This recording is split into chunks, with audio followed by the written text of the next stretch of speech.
对来说看电影，过来是老家，因为明仔载休假休困啊，要来是真正的老家。南投德山镇有一条街叫做花园街，这有200多年的历史。为日本时期开始就已经真老热啦。当时呢，这个店面真济，衣食住行拢总有，是一条真老热的街。100几年后，虽然讲伊的繁华已经无像较早安尼，不过留下真济珍贵的老建筑。虽然讲无观光相款的规模，不过对当地人在地人来讲，是生活上真重要的一条街。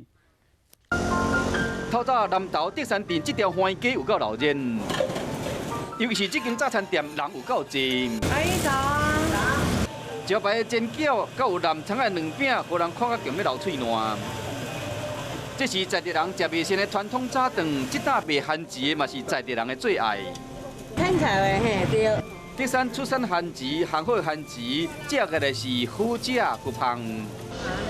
同款伫花园街早餐排行榜有名的是这个100年历史的小吃光仔粿。从阿嬷时代做给去山上的一些叔叔啊、阿伯啊、阿公他们吃的。光仔粿口感真绵真软，伫遮才食会到。这条街有真侪店面，衣食住行各项有，差不多拢是老店。在地人60年。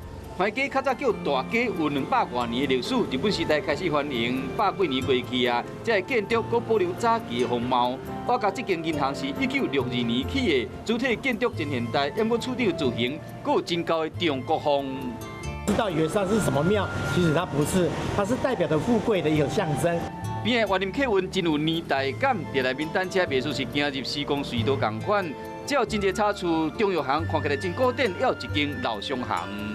他说100年了。有人份的厂商做的豆尖广告榜已经反黄反乌啊，这个旧的收音机也有烫书，拢是岁月留来纪念品。这条货车嘛引起人注意，车道改造工作时，老师傅就伫内底修理鞋啊。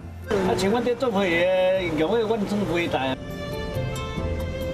因为伫花园街做皮鞋真好赚，即马接的生意大部分敢若剩修理鞋仔尔。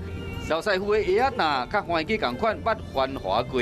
即卖花园街虽然无观光相款的规模，不过你要买什么物件，拢总有，是在地人生活上上依赖一条街。